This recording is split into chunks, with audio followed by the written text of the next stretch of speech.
Hey, hello, welcome. I'm going to be running through Lightroom and my editing techniques and just the basics of what I am doing, how I'm shooting for my edit for later. And yeah, hope this is helpful to some of you out there. And then how I deal with colors and keeping skin tone to be correct.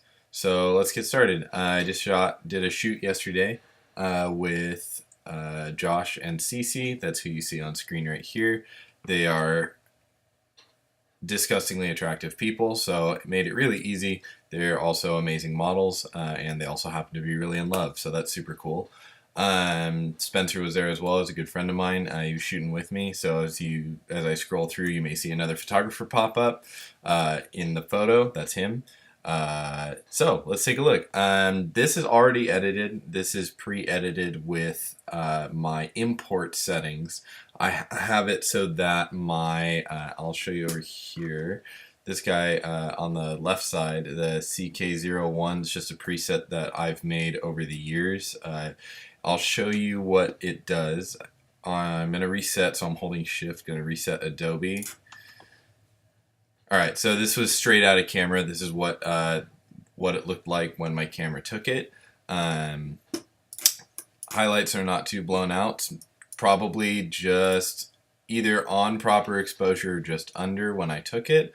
My preset automatically over here on the left, as you notice when I click on it, is going to overexpose it, probably just in the highlights blow it out.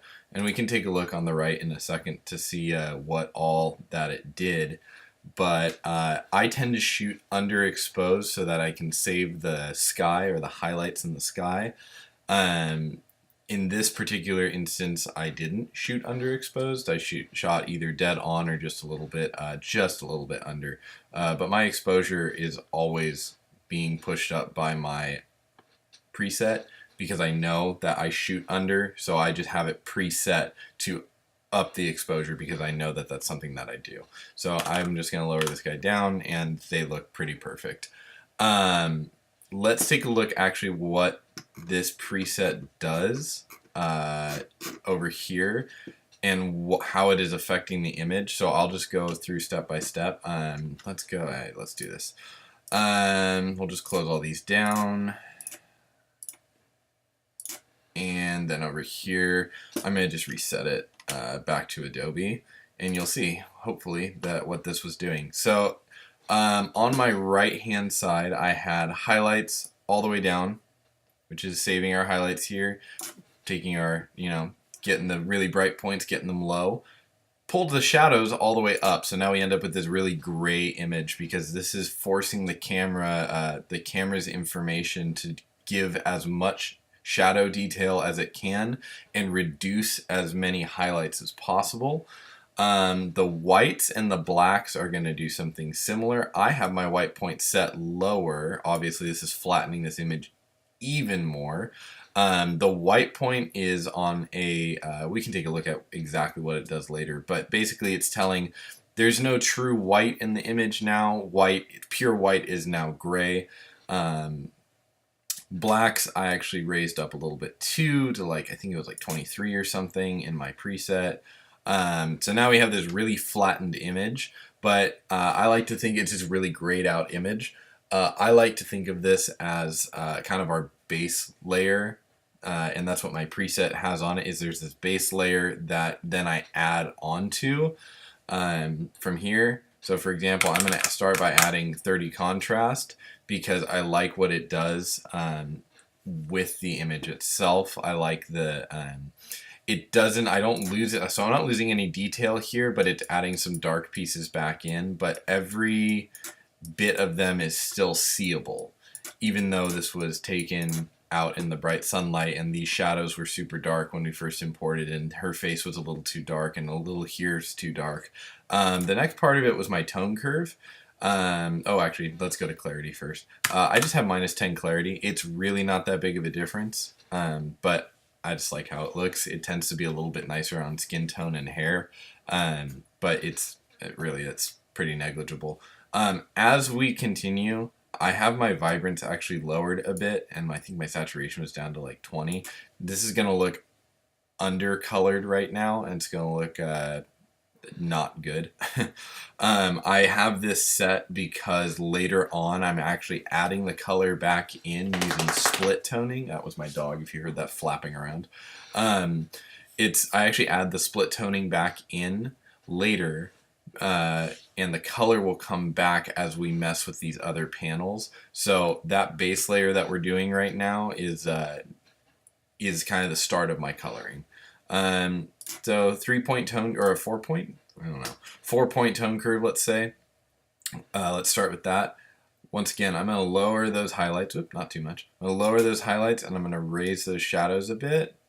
And this guy is going to go down here, adding some contrast back in. So right now, this 6.7% is just saying, hey, 6.7, it's raising the level of black to be like a charcoal gray. So if we take a look here in this detail in his hair, it's raising that point.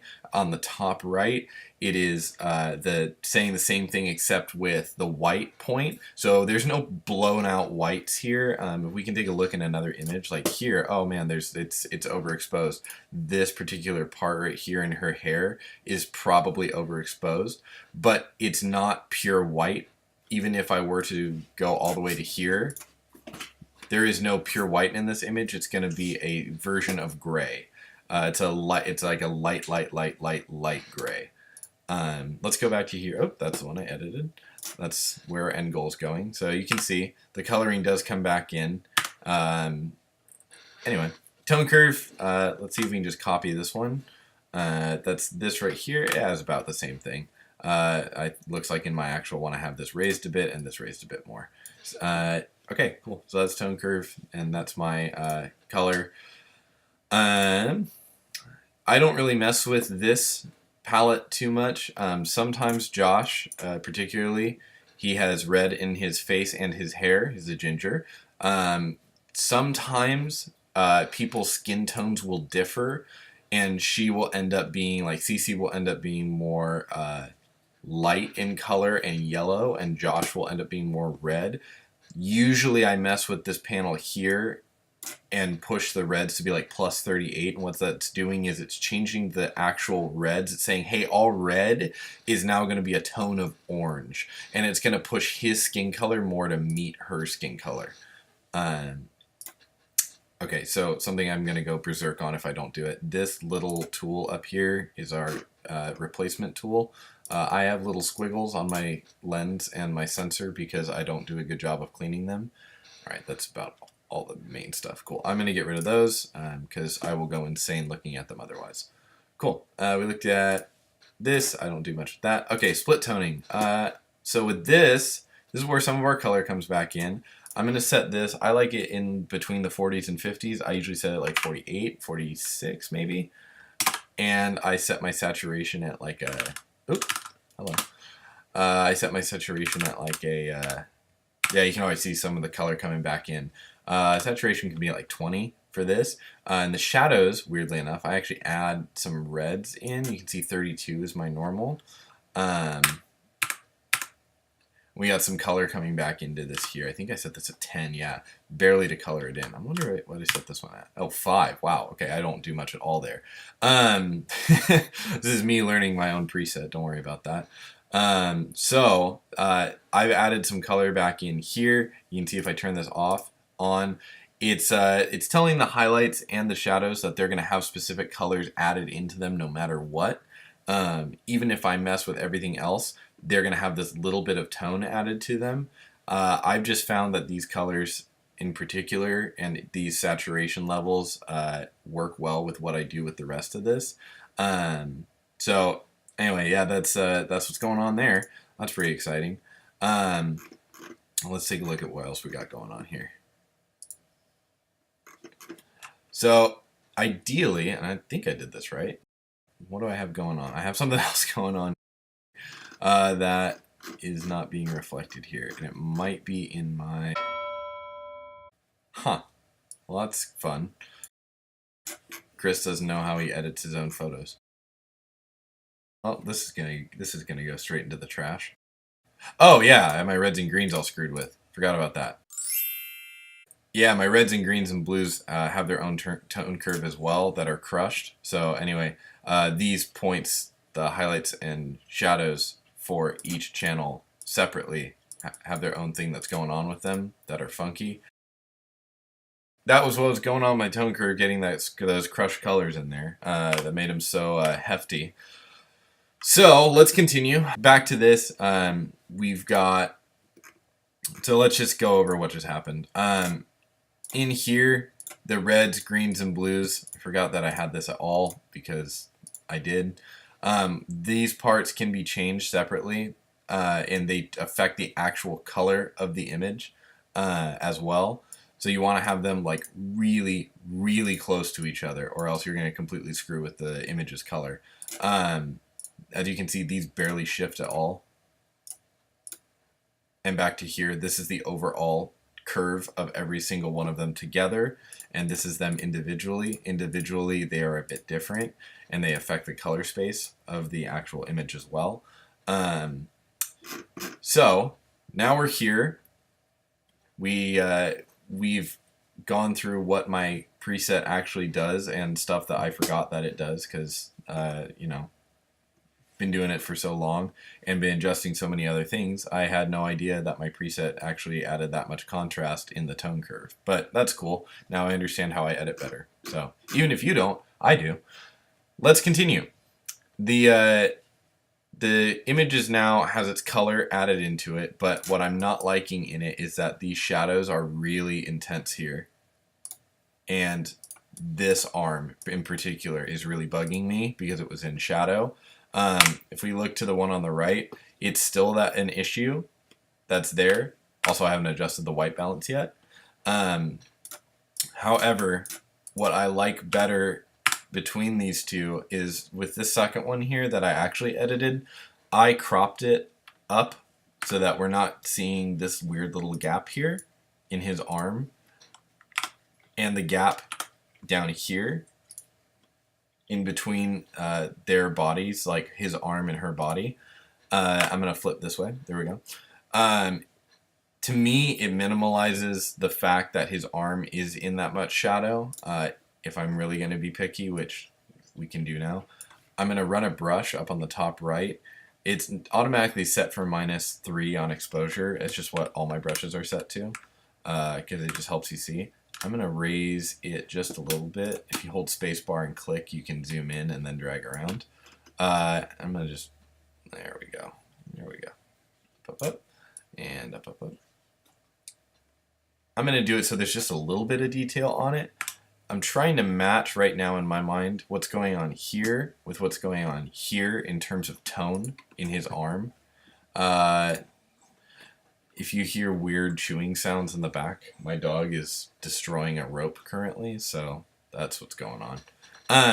Also, in her glasses here, you can probably see, let's see if it'll show us. I'll press O, and it will show us where, if you press O on the keyboard on Lightroom, it will, while you've clicked on a brush, it will show you what that brush is affecting. If I delete this point right here, her face goes back into shadow. All that brush has on it is plus 0.73 to exposure, but I just ran that brush wherever the shadow went, and it brought her face back into life. So let's take a look at, let's actually edit one that I haven't edited already that I don't know what I'm doing something with. As you can see, they're like perfect and amazing people. Let's go with one that's a little bit easier to edit. Let's see. And keep flicking through here until I find one that I like that I haven't got to yet. No, not that one. Let's take a look at, let's do one of these. I already edited one of these at the end of it. Oh, that one's out of focus. Don't worry. One of these will be in focus. All right, well, I already edited that one. Let's make it easier. Let's go, okay, let's go for one of these. This is a good one to look at. No, indecision. Indecision is strong. Oh, wait, go back. Chris, go back. There we go. Yeah, that's one I picked and I haven't edited yet. And the lighting's actually going to be a little rough on this one, which is great because it'll help me learn and you learn as well. So I'm dealing with now my preset. This is what it imported as. This is what it looks like not out of camera, because out of camera it looks like this. And my preset adds all that color and everything that we just looked at on the previous image. And the other one was easier to edit for me because I barely did anything to it. My preset just did a good job. However, this is not what I want. And I don't think it's going to be a simple white balance adjustment that's going to actually fix it. Although that helps, we've still got issues going on through his face and issues going on in where the action is taking place between her smile. Like, her smile is really important in my mind in this image. Wow, okay, I just clicked in. Her action is really important in my mind. Her smile and like the connection they have here. So the main focus of this image, if I were to do this real quick, the main focus of this image, I'm just going to keep adding little pieces.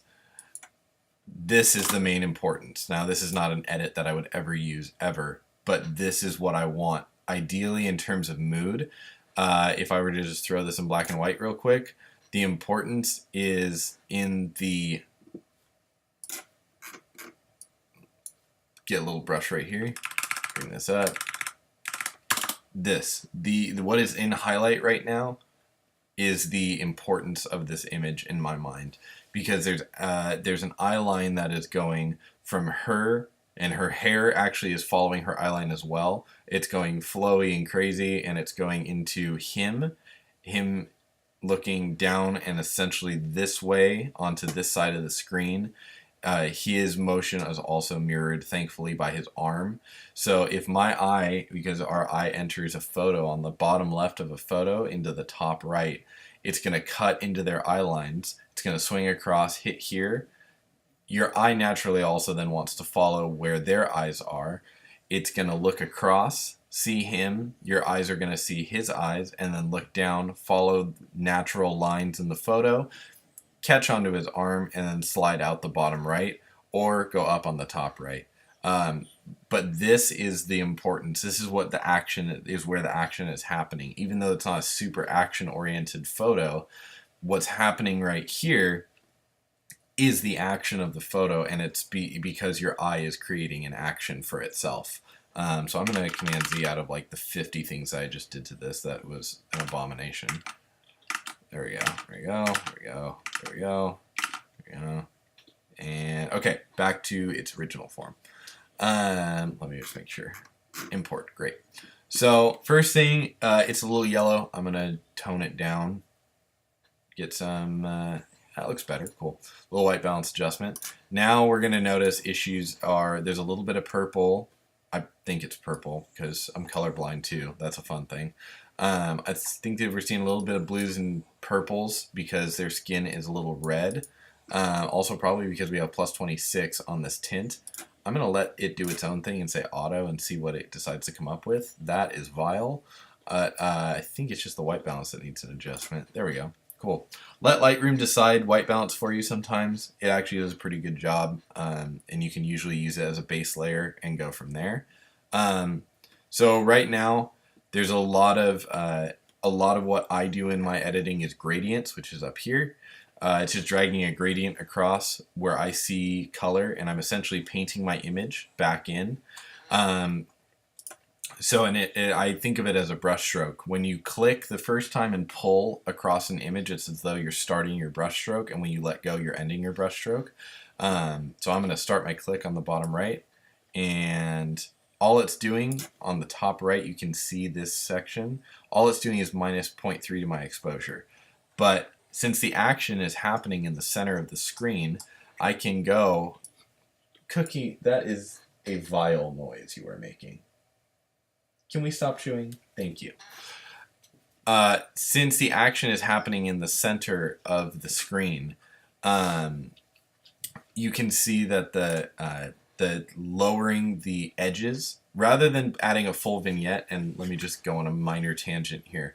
I don't add vignettes to my photos. simply because they're so obvious when you add them.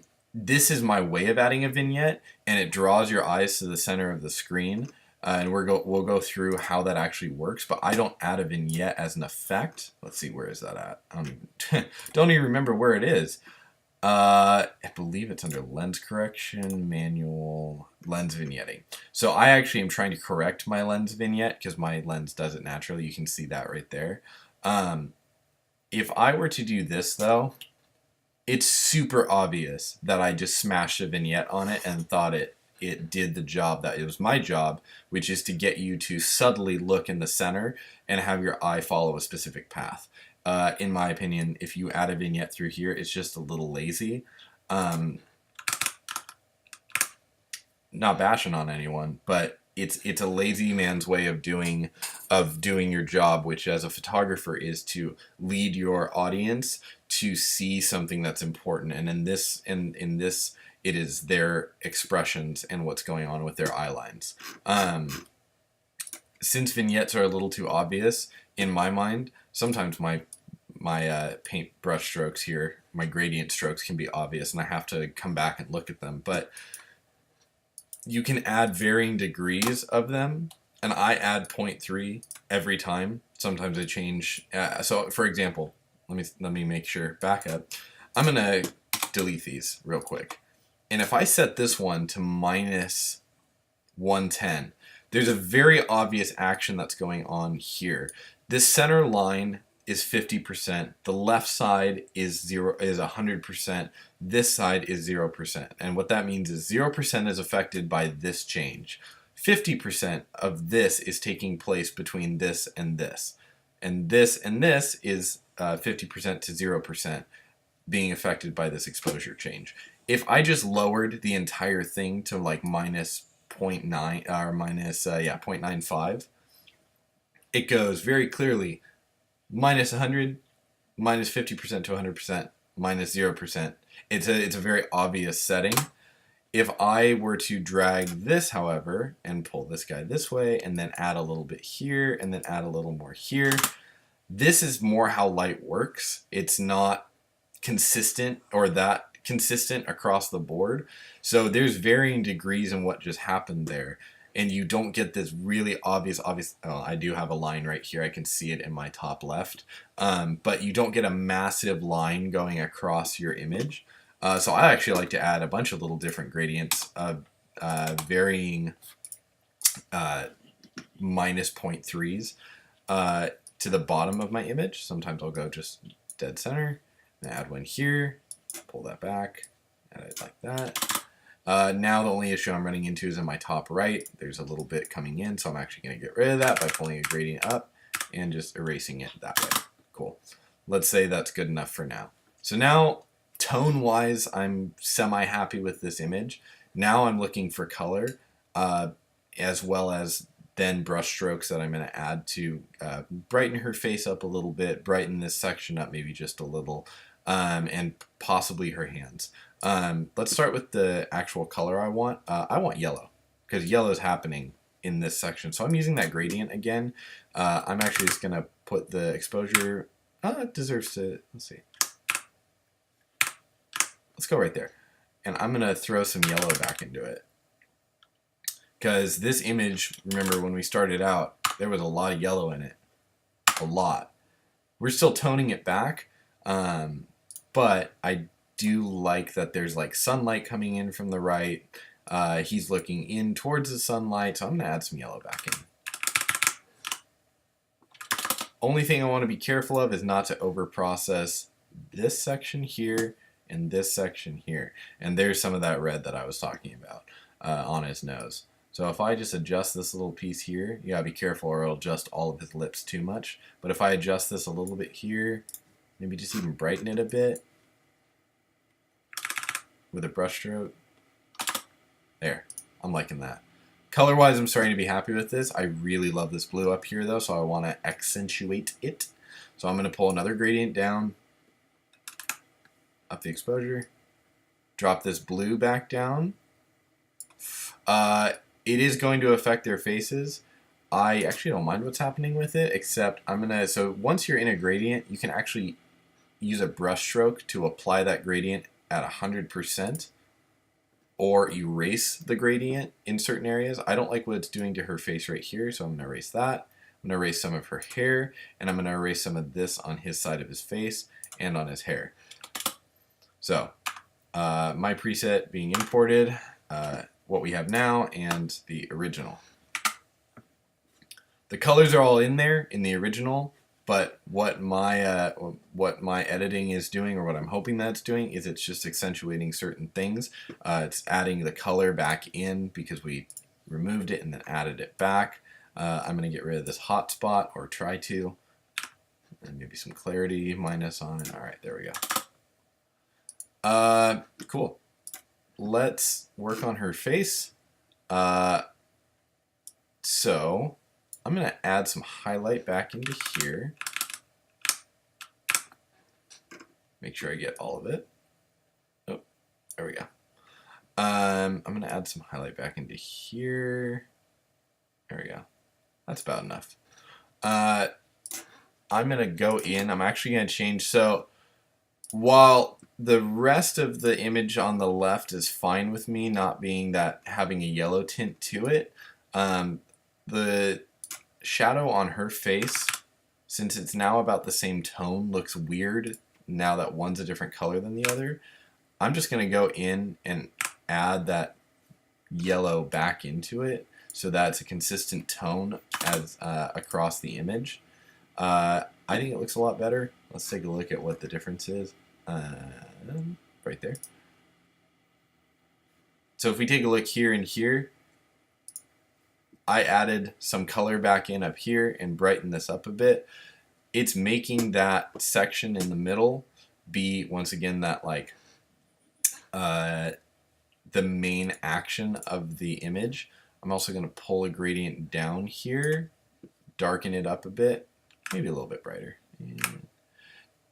When I'm looking at this in tone, I'm looking also on the top left, because this is like your Instagram preview, and it also, if you're working on a bigger monitor like I am, you tend to get lost in the detail section of the image, and sometimes you miss like chunky patches of color like this.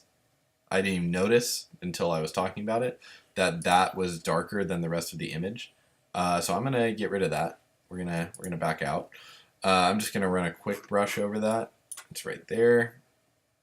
I'm gonna raise that up, maybe one more. Yeah, right there. Cool. So at this point, I'm not looking at actually here. I'm looking on the top left and just trying to correctly pull that up. Now, one of the things I do when I'm dealing with direct sunlight like this, on this tone curve over here, I actually like to raise the black point a little bit. Sometimes I raise, there we go, right there. It helps, since the light is so oppressively sharp on them, and the shadows tend to be really rough as well, and they tend to be very intensive. Raising that black point on this tone curve actually can allow us, so we take a look here, take a look here. It's a subtle difference, but that slightly matte finish to it, especially in these shadows, it allows, in my mind, my eyes to go over it and kind of skip onto the more important stuff on the image. I might actually raise this up a little bit more. There we go. Oh, important thing about tone curve. If you pull one of these buttons, so far left is going to always be true black. Top right is always going to be true white. If you pull one of these in a direction that it shouldn't go, you're going to get inverted color and over-processed color. We don't want to do that. So I try to keep this. This is supposed to be an S-curve of all varying degrees. But, oh, I actually like that right there. Yeah, that's great. Okay, cool. As for what's going on here, he's got a little bit of a nose shadow. I know Spencer's probably shaking his head at me, who's the guy who shot with me. He told me that I would hate that nose, that little nose shadow. I don't mind it. It's kind of what was happening, and I like the expression, and I think the emotion and the expression are more important. But I am going to lighten it up a little bit, simply because it's not ideal. Ideally, I would be able to have something more, well, not like that. They can both be very attractive people, and they can also make some of the most special faces. Love it. Best models and whatnot have that. Ideally, this nose shadow wouldn't be here, and his head would be turned more into the sun, and there'd be less shadow on his face. But this expression is something you can't fake. This was just natural between them, and they were having fun. That expression trumps everything else that could possibly be slightly wrong with the photo. If I'm a little out of focus, which I am, his hair's out, like, honestly, the focus line is on the back of his head. His eyes are slightly out. She's in, that's good. But expression always trumps. Expression always trumps the technicality of the photo. So, yeah, hope that we learned something from that. I probably didn't go over everything I said I was going to go over. I also got like lost for 90% of it going, hey, what does my tone curve actually do? So that's embarrassing. Let's take a look at another image that's hard to edit. And ooh, that's cute. So the reason these are all blown out, let's reset Adobe. This is what it looked like in camera. This is what it looks like after my preset auto applies. I'm just gonna lower. That's cute. I like that a lot. That's a great photo. That's really cute. All right. Well, let's take a look at this one. So honestly, with this, I'm just gonna lower exposure here, and I'm looking right now. I know that their face. So right now, I'm looking at 3 different exposures. There's pure white, which is the background. That's fine. I'm not gonna save that. There's the grass and the majority of the photo, which is his pants, her legs, her back, a little bit going on here, and all of this other grass. That's the majority of the photo, so I'm going to adjust my actual tone so that it works best for that. Because this right here is going to have to be something that we work on. First of all, turn those reds because they're getting real red in the sun. Use a little brush stroke. Go up here, brighten this up. It's okay if your brush stroke isn't dead on. I go in and fix it later. I just want to see that it's working. A little bit there, a little bit there. Let's see what else doesn't match in tone. Let's see. Yeah, there we go. Raise that up a bit. Cool. That's looking better. Backlit photos tend to get their colors super funky, and they tend to look very strange because they desaturate. God knows why. Someone probably could explain it to you way better than I could. I'm just going to up my vibrance here because I want to add some color back in. Don't know what's going on over here. I'm going to get rid of that because I don't like that, and that's distracting. It's still distracting, but it's less distracting. Let's turn the photo. I'm going to crop it and tilt it just slightly. There we go. So colors, I added the vibrance in because their skin tone was basically right, but it was desaturated. This can add a little more color to it, and it doesn't get over processed, at least not in my eyes. I'm now going to just start screwing with some gradients and see what I actually want. Oh, that was cool. So I added plus 19 to the temperature on the right, added some nice color to it. This, in my mind, if without a little, let's see, I'm going to go back. When it's in this form, it's missing something to it. And right now, in my mind, that is color. The emotion is all there. And it's really cute and it's fun. And she's having fun and he's picking her up. And even though her hand's a little funky where it is right here, I like the action that's going on. Without a gradient on it to add some color to it, it frustrates me. Yeah. This, in my mind, is helping us keep this mood going. This mood is happening here naturally. I'm going to actually brighten them up just a little bit more. This mood is happening naturally in the photo. I already did my job as a photographer in my eyes by capturing a moment, but I'm now trying to get that moment's mood completely captured in my editing. So that's why these gradients are getting added in. I want us to focus, yeah, there we go, add a little there, add a little there. This is just -3, so we're just refocusing the attention back into the center here, which is what's going on. I also really like what's going on here, this texture in her boots, so I'm trying not to process what's going on too much in this section, because this whole bit, I'm going to, once again, just give a quick little demonstration. This, in my mind, is the majority of the excitement of the image. Even right there. This section is really important to me. So I need, my job now to figure out how to get that look. I actually really liked how dark that was getting. Let's just screw around here. Pull this one back a bit. Pull this one back a bit because it's affecting them. And over to here. Yeah. Alright, this is looking good. Let's try this. So if I hit the backslash, well, not the backslash, the opposite of the backslash, right next to the wow, okay, right above enter or return. If I hit this guy, it'll let me see where I came from and where I am now. Once again, her face is getting dark. Probably need to run another brush on it. I don't want to just run the old one on it because I want to affect a specific point, which is right here. There we go. There we go.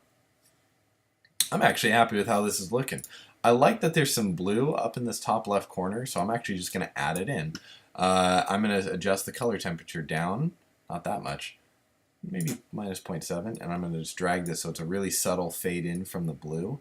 And right now I'm liking that this top left section down to them is like blue in, top right or bottom right in is adding some yellow. Looks really solid. I'm going to actually up the blacks. No, I'm not. Not going to do that. I'm going to go to the, I'm going to look for the dehaze option down in effects. If you have a hazy image, so right now this branch is making her a little bit hazy, as well as shooting into the sun directly also gives us some haze. This crispens stuff up. You gotta be careful with it though. If you go too much, it gets over processed really quickly. So I try to keep it around like +7 if I use it at all. And I tend to have to compensate for that in other sections of the photo. Like right here, it's getting a little too hot, a little too colored. And when the black point is low on a section of an image, what can happen when the dehaze tool hits it is it just makes it feel crunchy. It's the best way to describe it. Also up here got a little funky. There we go. There we go. So we're just going back in and lightening it back up because the dehaze tool can screw with that. However, I do like what it did with my actual couple here. So she has a little bit, nope, never mind. I was going to say, let's take a look. Yeah, there it is. I knew I saw that somewhere. She has a little bit of this chromatic aberration going on around her. We have a tool to fix that. Color in lens correction.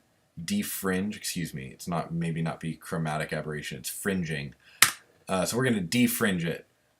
We're going to up the amount and we're going to choose what color it actually is. It happens to be red in this one. And as we notice, there we go. Got rid of that weird thing that was going on around her butt. Only need 2 on the, maybe 3. I think 3. This is where my color blindness kills me. Can't see if it actually fixed that or not. No, it didn't. I think 4. Okay, that looks like it fixed it. If not, you guys can just yell at me and be like, it didn't do anything. The color is still there and it's still affecting her poorly. Cool, but I'm actually stoked on how this image looked. So if we look in our history, we started with, well, let's do this. We started initially, reset Adobe, with this image, and out of it we were able to pull this. And in my mind, this, we're losing, since they're shadowed out, since they're all in shadow, the light's behind them, the focus is more on what's going on around them because your eye wants to go to that really bright section up top. I think what we were able to accomplish here is that since they are now lightened up and this is now has some darkness in it and it has some color, this is now the center of that image. It's really, that's actually really nice. I'm going to send it to her probably in the next 5 minutes. So anyway, hope this wasn't too long and actually learned something from it. Yeah, there we go. That's it. I have no idea how to stop a recording. Nope. No. Nope. Nope. Nope. Maybe if I... Nope. QuickTime.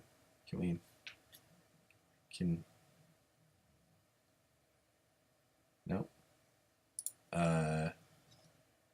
Well, guess I'm just going to be recording for the rest of my life. How about Candace? No. How about stop screen recording?